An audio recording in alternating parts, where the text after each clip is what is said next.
नमस्कार। न्यूज 24 बिहार झारखंड देख रहे हैं आप। मैं हूं आपके साथ सबा शाहिद शेख। बिहार में आने वाले विधानसभा चुनाव के लिए सभी राजनीतिक दलों ने अभी से तैयारियां शुरू कर दी। हालांकि इस बीच आरजेडी की 18 जनवरी को राष्ट्रीय कार्यकारिणी की बैठक होने वाली है, जिसमें बताया जा रहा है कि कई अहम फैसले लिए जाएंगे। साथ ही इसे लेकर अभी से ही बिहार की राजनीति में घमासान मचने लगा है। आरोप प्रत्यारोप का दौर भी जारी है।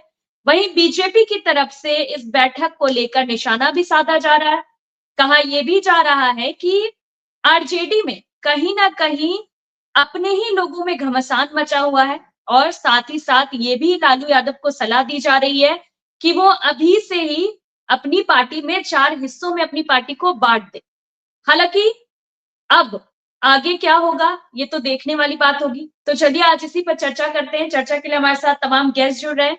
हमारे साथ जुड़ रहे हैं हमारे वरिष्ठ संवाददाता सौरभ कुमार जी, विनोद शर्मा जी प्रवक्ता बीजेपी, अरुण यादव जी प्रवक्ता आरजेडी, मोहन कुमार जी वरिष्ठ पत्रकार। आप सभी का बहुत बहुत स्वागत है। सबसे पहला सवाल मैं अरुण जी से लेना चाहूंगी। अरुण जी, आरजेडी की राष्ट्रीय कार्यकारिणी की बैठक होने वाली है, क्या कुछ अहम फैसला लिया जाएगा इस बैठक में? क्या कुछ बड़ा होने वाला है?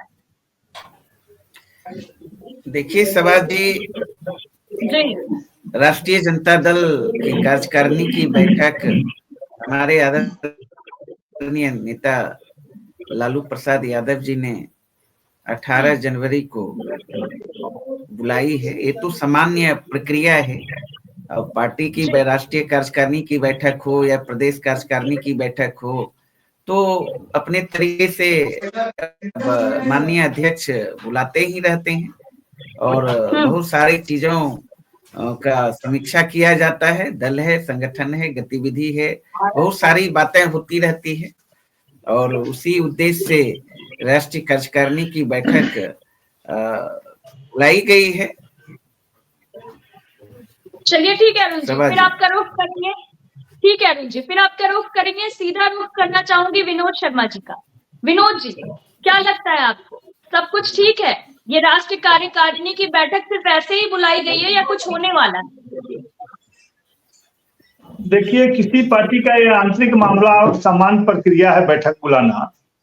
राजद को पूरा अधिकार है कि बैठक बुलावे ना बुलावे, लेकिन सबसे बड़ी बात है कि ये तो एक परिवार की पार्टी है, बैठक नहीं भी बुलाएंगे तो काम चलेगा। लेकिन चूंकि चुनाव आयोग ने भी स्पष्ट कर दिया है कि आपको एक प्रारूप बनाना होगा, एक खाका खींचना होता है कि आपकी पार्टी है और इतने लोग हैं संगठन में, और उसको दिखाना पड़ता है। इसलिए राजद को एक माने दिखावे के लिए कार्यकारिणी करनी है, क्योंकि निर्णय तो एक जगह से होता है सारा। आदरणीय लालू जी हों चाहे तेजस्वी यादव जी, वही मालिक हैं पार्टी के। इसलिए बैठक करे या न करे कोई अंतर नहीं पड़ता है, लेकिन चूंकि चुनाव आयोग की बाध्यता है, इसलिए इनको एक बैठक दिखाना पड़ेगा। चलिए ठीक है विनोद शर्मा जी, फिर आपका रुख करेंगे। हमारे वरिष्ठ संवाददाता सौरभ जी भी हमारे साथ है, तो सीधा उनका रुख करना चाहूंगी। सौरभ जी, अगर बात की जाए आरजेडी की बैठक की, तो क्या लगता है कुछ अहम फैसला होने वाला है क्या इस बैठक में? जी बिल्कुल सबा, सबसे बड़ी बात है कि ये चुनावी साल है और ये सभी जो राजनीतिक दल है सभी के लिए काफी महत्वपूर्ण है, क्योंकि आगे रणनीति क्या होगी चुनाव में जाने से पहले नेताओं से, कार्यकर्ताओं से मिलना, फीडबैक लेना कि उनके क्षेत्र में स्थिति क्या है।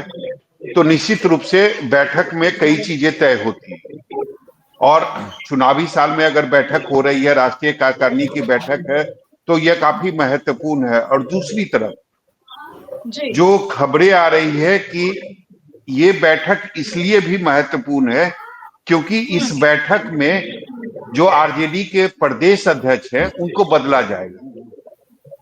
ये भी करीब करीब तय है। कौन बनेंगे नए प्रदेश अध्यक्ष, इसका भी चुनाव होना है।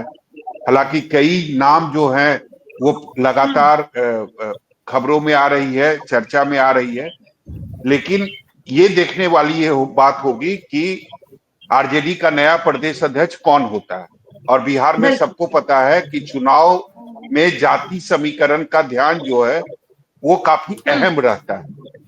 यानी अगर आपको चुनाव जीतना है तो चाहे कैंडिडेट का सिलेक्शन हो या फिर प्रदेश अध्यक्ष का सिलेक्शन हो, आपको जातीय समीकरण का ध्यान रखना बेहद जरूरी है। तो ये भी देखने वाली बात होगी कि जो नए प्रदेश अध्यक्ष बनेंगे वो किस जाति से होंगे, क्योंकि 2025 का विधानसभा चुनाव है। तो ये भी होता है कि हमने इनको प्रदेश अध्यक्ष बनाया, ये इस जाति के आते हैं, और उसके बाद उस जाति को चुनाव में साधने की कोशिश होती है। तो निश्चित रूप से मुझे लगता है कि ये जो राष्ट्रीय कार्यकारिणी की बैठक है काफी अहम है, क्योंकि सबको पता है कि इस वक्त जो है वो जगदानंद सिंह प्रदेश अध्यक्ष हैं आरजेडी के, और वो किसी वजह से नाराज चल रहे हैं पार्टी से, क्योंकि कई महीनों से वो पार्टी कार्यालय पहुंचे नहीं हैं। तो इसी वजह से मुझे लगता है प्रदेश अध्यक्ष को बदलने की जो कोशिश है, जो कवायद है, वो शुरू हो गई है। हालांकि और भी कई चीजें इस बैठक में के जरिए जो है वह लोगों को बताया जाएगा या तय किया जाएगा। उसमें एक महत्वपूर्ण फैसला ये भी लिया जाएगा कि तेजस्वी यादव जो नेता प्रतिपक्ष है, और उन्होंने जो 3 वादे किए हैं बिहार की जनता से, उन्होंने जो 3 वादे किए हैं, चाहे 200 यूनिट फ्री बिजली देने की बात हो, वृद्धा पेंशन में 1500 रुपया देने की बात हो, और हर महिलाओं को 2500 रुपया देने की जो बात हो, तो आरजेडी की तरफ से ये भी रणनीति बनाई जा रही है कि ये 3 जो दावे जो तेजस्वी यादव ने कहा कि हमारी सरकार बनेगी तो हम बिहार की जनता को ये 3 वादे जो हैं वो पूरे करेंगे। तो ये तीनों वादे को जन जन तक पहुंचाना, यानी राज्य के हर लोगों तक, हर जनता के सामने ये वादे तेजस्वी यादव को पहुंचाना, ये भी निश्चित रूप से आरजेडी के लिए एक चुनौती है। और मुझे लगता है इस पर भी एक रणनीति बनाई जाएगी कि एक टास्क दिया जाएगा लोगों को, कार्यकर्ताओं को, जिला अध्यक्ष को, जो सांसद होंगे, जो विधायक होंगे, कि किस तरीके से ये जो 3 वादे हैं तेजस्वी यादव को, उनको जन जन तक कैसे पहुंचाया जाए। बिल्कुल, चलिए ठीक है सौरभ जी, फिर आपका रुख करेंगे। सीधा रुख करना चाहूंगी वरिष्ठ पत्रकार मोहन जी का। मोहन जी, अगर बात की जाए आरजेडी की बैठक की, तो क्या लगता है ये बैठक कितना महत्वपूर्ण होने वाला है, कितना अहम है ये बैठक? निश्चित तौर पर सभा जी, ये बैठक काफी महत्वपूर्ण है। वैसे तो आमतौर पर ये जो है नॉर्म से हर 3 वर्ष के बाद या हर एक वर्ष कहते हैं, क्योंकि चुनाव आयोग के नॉर्म्स के अनुसार यह बैठक कार्यकारिणी की होती है और जिसका जो है डेटा भी दिया जाता है चुनाव आयोग को। लेकिन चूंकि बिहार में इस वर्ष बिहार विधानसभा का चुनाव है और यह पार्टी जो है लगातार 1.5 दशक तक जो है काबिज भी रही है सत्ता में। पुनः आपने देखा होगा कि पिछले विधानसभा चुनाव में सबसे बड़ी पार्टी के रूप में उभर करके आई थी, और उस समय गठबंधन था, गठबंधन की सरकार बन गई एनडीए की। लेकिन अगर पर्टिकुलर देखा जाए तो सभी पार्टियों में सबसे बड़ी पार्टी के रूप में उभर करके राष्ट्रीय जनता दल आई थी और सरकार बना पाई, इसका मलाल तो है।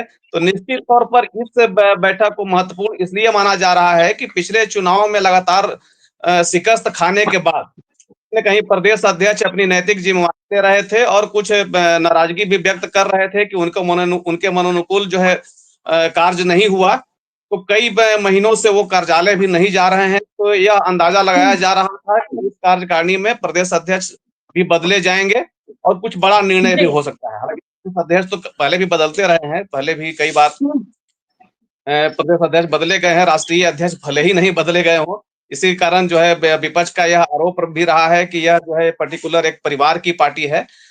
तो निश्चित तौर पर यह कहा जा सकता है कि इस विधानसभा चुनाव को ध्यान में रखते हुए चूंकि देखिए कुछ घोषणाएं जो है, जैसे सरकार की तरफ से नीतीश जी की यात्रा चल रही है, पर्टिकुलर पैरेलल यात्रा जो है नेता प्रतिपक्ष तेजस्वी यादव जी भी चल रहे हैं और उनकी भी यात्रा जो है प्रस्तावित रही है और चलते भी रहे हैं।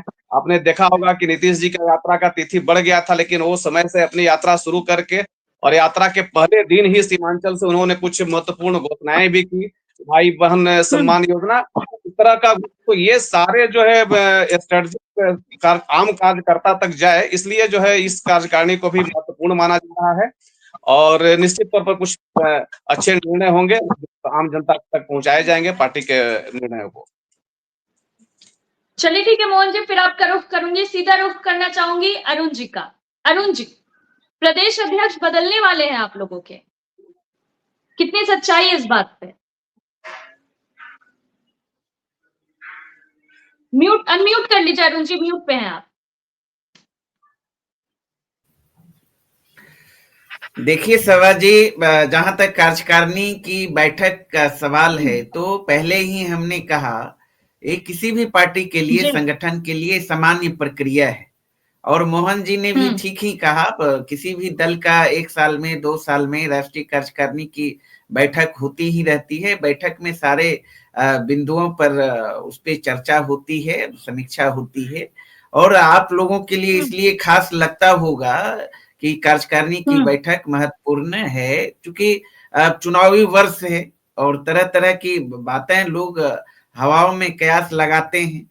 लेकिन अब जहां तक आपने, सौरभ जी ने भी कहा, आप भी बोल रही कि प्रदेश अध्यक्ष की बदलने की बात, तो आपको जानकारी होना चाहिए, हमारी पार्टी संगठन का चुनाव होता है। जैसे अभी देखिए मेंबरी चल रहा है, सदस्यता अभियान अभी चल रहा है राष्ट्रीय जनता दल का युद्ध स्तर पर। और राष्ट्रीय जनता दल का इतिहास भी अगर आप देखेंगे तो पंचायत अध्यक्ष से लेकर प्रखंड अध्यक्ष और जिला अध्यक्ष, प्रदेश अध्यक्ष, राष्ट्रीय अध्यक्ष तक लोकतांत्रिक तरीके से चुने जाते हैं। चुनाव होता है, ये थोपा नहीं जाता है, मनोनयन नहीं होता है, मन और नयन को जो भाया वो हो गया। राष्ट्रीय जनता दल लोकतांत्रिक तरीके से चुनाव करती है। और देश में आपको पता होना चाहिए, पहली पार्टी है राष्ट्रीय जनता दल जहां आरक्षण भी लागू है, पिछड़ा के लिए, दलितों के लिए, अति पिछड़ों के लिए, सामान्य वर्गों के लिए, महिलाओं के लिए। अन्य पार्टियां में इस तरह की व्यवस्था नहीं है।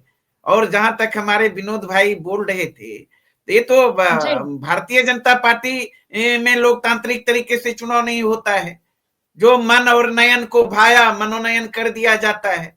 वहां तो आपको पता होगा डबल पद का भी फॉर्मूला नहीं होता। लेकिन पिछले कई वर्षों से नड्डा साहब राष्ट्रीय अध्यक्ष बने हुए हैं, केंद्र भारत सरकार में मिनिस्टर भी हैं।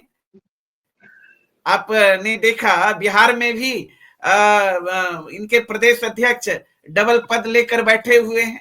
तो हम लोगों का जो होता है चुनावी संगठनात्मक प्रक्रिया, लोकतांत्रिक प्रक्रिया के तहत, जो लोकतंत्र, जो हमारा पार्टी का संविधान है जो कहता है, तो निश्चित तौर पे बहुत सारी बातें होती है। जहां तक जगदा बाबू की बात आप लोग बार बार उठा रहे हैं, आपको पता होना चाहिए कि वो पिछले कई महीने से अस्वस्थ चल रहे हैं, और उसके बावजूद भी वो लगातार पार्टी के जो कार्यक्रम हैं, जो भी हमारे कार्यक्रम चल रहे हैं, चाहे आदरणीय नेता तेजस्वी यादव जी का कार्यकर्ता दर्शन से संवाद कार्यक्रम हो, या पार्टी का जो भी गतिविधि, सारे गतिविधि को वो अपने तरीके से हैंडल करते हैं। सब कार्यक्रम पर उनकी पैनी निगाह रहती है, उन्हीं के मार्गदर्शन में सारा काम होता है। ये कहना ठीक है, ऑफिस तत्काल नहीं आ रहे हैं, वो अस्वस्थ हैं, डॉक्टर ने उन्हें सलाह भी दी है कम बोलने के लिए, पहले से बहुत सारे लोग जानते हैं ऑफ रिकॉर्ड में, ऐसी कहीं कोई बात नहीं है। सभा जी, चलिए ठीक है अरुण जी, हमारे वरिष्ठ संवाददाता सौरभ जी भी हमारे साथ हैं, उनके पास भी कुछ सवाल है। सौरभ जी। अरुण जी से ही मेरा सवाल है, मैं अरुण जी से ही शुरुआत करूंगा। अरुण जी ये बताइए, चलिए ये हमने मान लिया कि प्रदेश अध्यक्ष पर कोई फैसला नहीं होगा। हालांकि मेरी जो जानकारी है, आपने बताया कि स्वास्थ्य कारणों के कारण ही वो अभी बहुत ज्यादा एक्टिव नहीं है और पिछले कुछ महीने से वो कार्यालय भी नहीं आ रहे हैं।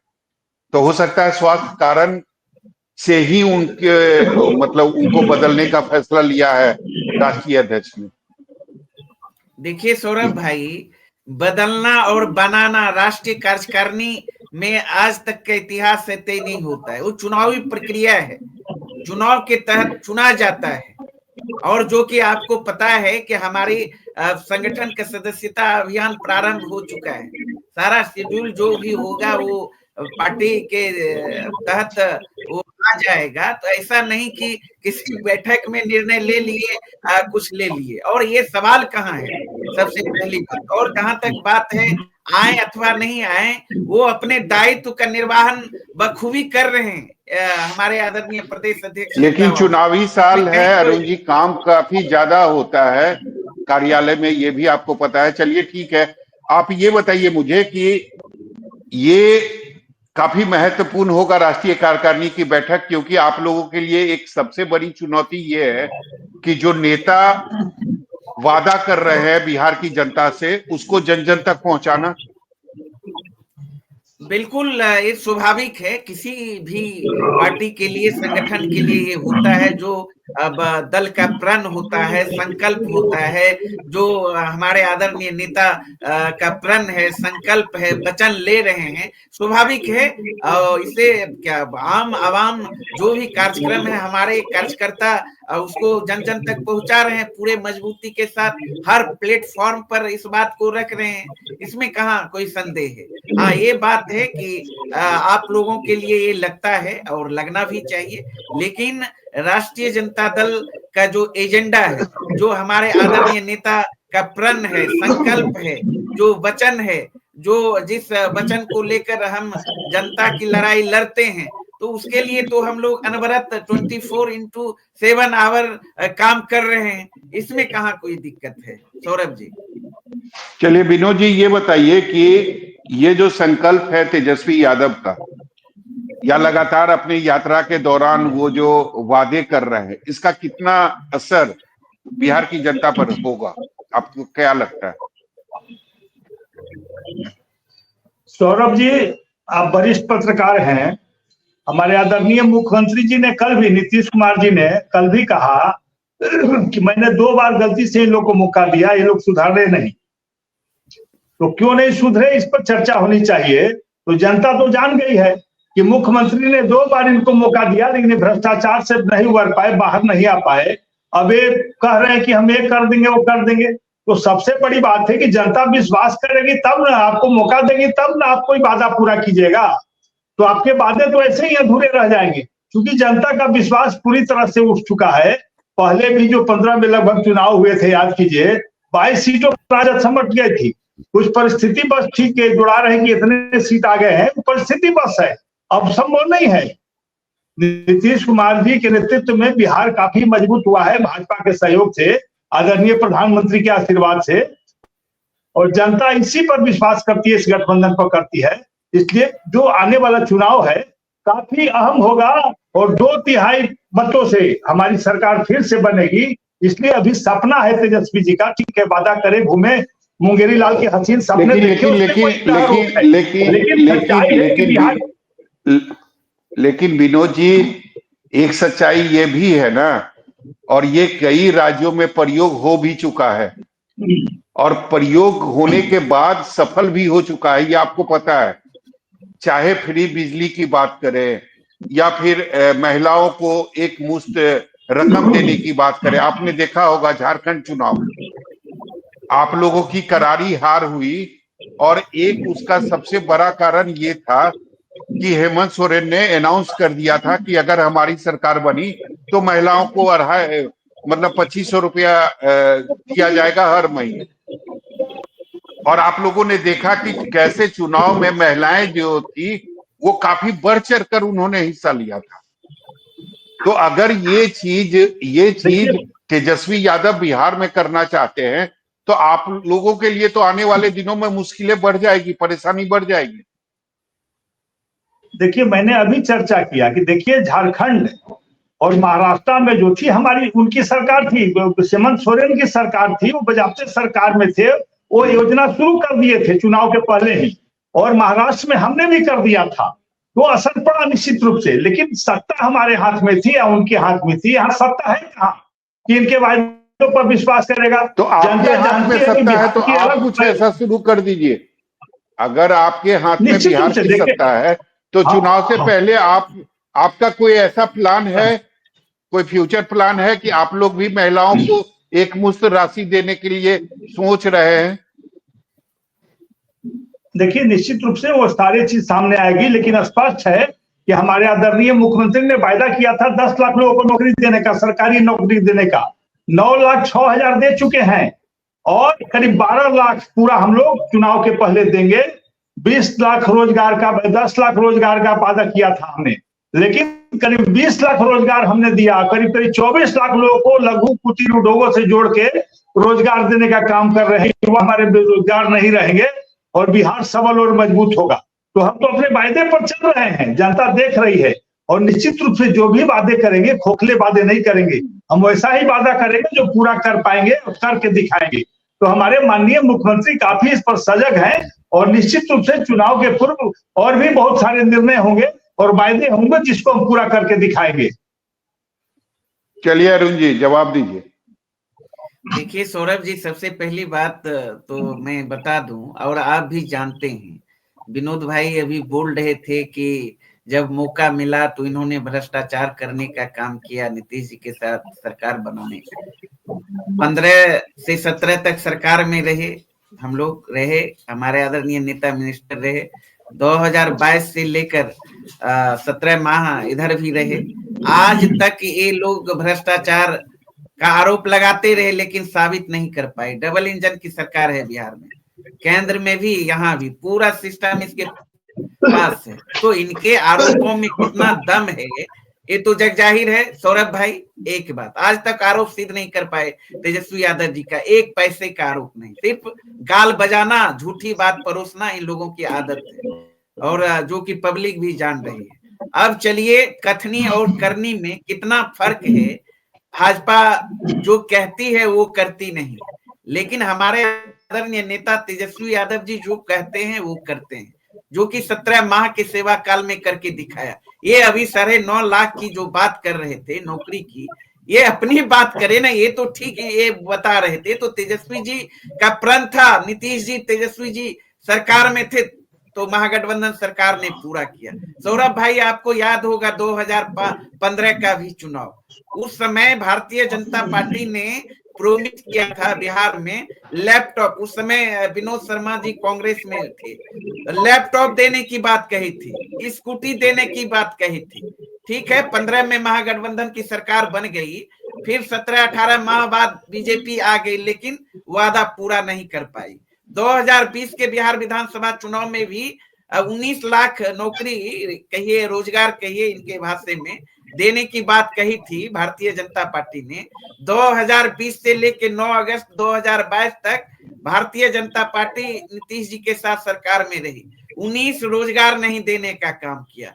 केंद्र के बारे में क्या कहना, नरेंद्र मोदी जी प्रत्येक वर्ष 2 करोड़ रोजगार नौकरी देने की बात कही थी, किसानों की आय 2 गुनी करने की बात कही थी, विदेशों से काला धन लाएंगे, 15-15 लाख रुपया प्रत्येक खाते में देंगे, किसानों की आय 2 गुनी करेंगे, गरीबों को पक्का मकान मुहैया कराएंगे, 100 दिन के अंदर महंगाई कम करेंगे। सारे आपके सामने हैं, कोई एक भी वादा पूरा नहीं हुआ। महंगाई, लहसुन 500 रुपया किलो मिल रहा है, 250 रुपया जो है लीटर सरसों तेल मिल रहा है। कहने की जरूरत नहीं है, A to Z जो यूज की सामग्री है आम जीवन में कितनी महंगाई है। यहाँ तक कि ये लोग अपने आप को सनातनी समझते हैं, जो कि मरने के बाद हिंदू धर्म में कफन नसीब होता है इंसान को, कफन पर भी GST लगाने का काम किया। तो ये है भारतीय जनता पार्टी का चाल और चरित्र और चेहरा। जहां तक हमारे आदरणीय नेता तेजस्वी यादव जी का वचन प्रण को तो आपने देखा है सौरभ जी, बिहार की जनता ने भी देखा था। 2020 में जो वादा किया था, उस वादे अनुरूप भरोसा करके ही बिहार की जनता ने सब नई पार्टी बनाने का काम राष्ट्रीय जनता दल को किया। जनादेश तेजस्वी यादव जी को मिला था, और 5 जाते तो बिहार में महागठबंधन तेजस्वी यादव जी बिहार के मुख्यमंत्री होते। आपने देखा शासनादेश के बल पर एनडीए ने 2 दर्जन से अधिक महागठबंधन के उम्मीदवार चुनाव जीत चुके थे, उसे हराने का काम किया। तो ये कहने की अब जरूरत नहीं है कि जनता का विश्वास किसके ऊपर है, और अब तो स्पष्ट हो गया, महागठबंधन ही एक विकल्प है। तेजस्वी यादव जी ही उम्मीद है बिहार की जनता का, आशा का किरण है। और एनडीए सरकार से तो मोह भंग हो गया पूरी तरह। छात्रों का, नौजवानों का आप देख रहे हैं चारों तरफ आपराधिक घटनाएं चरम पर। आप देख रहे हैं एक भी परीक्षा बिना पेपर लीक का नहीं हो रहा। बीपीएससी छात्र को न्याय नहीं मिल पा रहा है, लाठी डंडे बरसा रहे हैं। तो कहने का कोई अब जरूरत नहीं है, पूरा बिहार में हाहाकार मचा हुआ है और हर मामले में एनडीए सरकार फ्लॉप साबित हुई है। सौरभ जी। मोहन जी, मुझे ये बताइए, जैसा कि अरुण जी अभी कह रहे थे कि बिहार में आशा का किरण केवल और केवल अब तेजस्वी यादव ही बचे हैं, आपको लगता है कि ये जो वादे कर रहे हैं बिहार की जनता से तेजस्वी यादव, जनता भरोसा करेगी उन वादों पर, तेजस्वी यादव पर?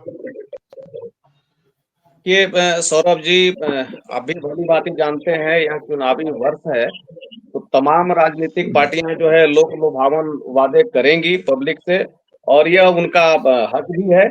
ऐसे ही कड़ी में तेजस्वी यादव भी घोषणाएं कर रहे हैं और करना भी चाहिए, क्योंकि देखिए इसलिए अगर देखा जाए तो 1.5 दशक उनकी सरकार को भी बिहार की जनता ने देखा है। उसके बाद जो है 2 दशक होने जा रहे हैं, नीतीश जी की सरकार को भी जनता ने देखा है। तो जनता को तो समझ में है कि कौन आदमी क्या कर सकता है, कौन पार्टी क्या कर सकती है, कौन नेता क्या कर सकते हैं। निश्चित तौर पर तेजस्वी युवा नेता है, युवा सोच रखते हैं, तो वह लोक लुभावन बातें पब्लिक के बीच कर रहे हैं। अब तो ये पब्लिक को निर्णय लेना है कि आने वाले चुनाव में उनको कितना उन पर जो है विश्वास जताते हैं। होता क्या है कि पब्लिक यह भी देख चुकी है सौरभ जी कि राजनीतिक पार्टियां किसी तरह जो है लोक लुभावन वादों के बल पर अगर सत्ता पर काबिज होती है तो बाद में उसको जो है चुनावी जुमला करार दे करके अपने आप को जो है उससे पीछा छुड़ा लेती है। नतीजा यह है कि पब्लिक भी अब चतुर हो गई है, पब्लिक भी अब जान गई है। अब कहा भी जाता है या पब्लिक है, सब जानती है। स्थिति ऐसी है कि चुनाव पूर्व जितने भी वादे किए जाते हैं, और बीच बीच में अगर देखा जाए तो सरकार भी रही है, पहले भी आपने देखा होगा कि 20 से 22 महीने की सरकार रही है, फिर 17 महीने की भी सरकार रही है, और उसमें क्रेडिट लेने का होड़ चलते रहा है, क्योंकि वह भी सरकार जो है सिर्फ एक पार्टी की नहीं रही है, गठबंधन की रही है। और गठबंधन जब दो बिखर जाते हैं तो क्रेडिट लेने का होड़ चलता है कि हमने किया। तो ऐसे में पब्लिक है, पब्लिक सब जानती है। अब चुनावी वर्ष है, कुछ हट करके वादा कर रहे हैं। आप देख रहे होंगे कि खास करके महिलाओं के संदर्भ में जो भी घोषणाएं हो रही हैं, उसका फलाफल भी दिखा है कि महाराष्ट्र में, मध्य प्रदेश में, उसके बाद जो है झारखंड में जैसे ही हेमंत सोरेन जी का कुछ लगा कि अब घोटाले में और आदि मामले में जब संलिप्तता उनकी नजर आ रही थी या वो फंसते नजर आ रहे थे, तो उसके बाद जैसे ही वो बाहर आते हैं तुरंत जो है दूसरी योजना का जो है घोषणा करते हैं, उसका लाभ भी मिलता है। तो इस तरह से लोक लुभावन घोषणाएं जो है चुनाव पूर्व होते रहती है। चुनावी वर्ष है, तमाम चीजें देखने को मिलते रहेगा। पब्लिक है, पब्लिक समय पर निर्णय लेगी। और आप जानते ही है कि राजनीति में आंकड़ों का खेल होता है। अब कोई 10 सीट से पीछे रह जाता है, कोई 10 सीट से आगे हो जाता है, सरकार बनती है उसकी, और यह निरंतर दौर चलते रहता है। फिर अगले 5 साल तक इंतजार करना होता है। तो 2025 में विधानसभा चुनाव निश्चित तौर पर जो है अपने युवा सोच को पब्लिक के पास रख रहे हैं और तमाम लोक लुभावन योजनाएं जो है पब्लिक को दिखला रहे हैं। विनोद जी, ये बताइए मुझे कि आपने देखा होगा, आपका भी राजनीतिक अनुभव काफी लंबा है, ये फ्री की रेबड़ी का जो पॉलिटिक्स है ये दिल्ली से शुरू हुआ था, और दिल्ली में इसका लाभ केजरीवाल जी को मिला भी, उनकी सरकार बनी।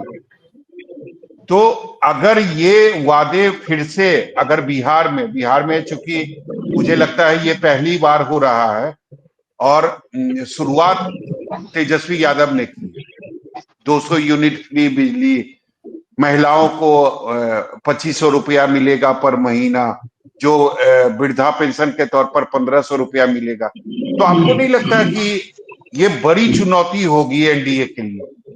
क्योंकि लोग भी लालच से ही सही, लेकिन उस तरफ जाना चाहते हैं जहां उनको फ्री का रबड़ी मिल रहा है।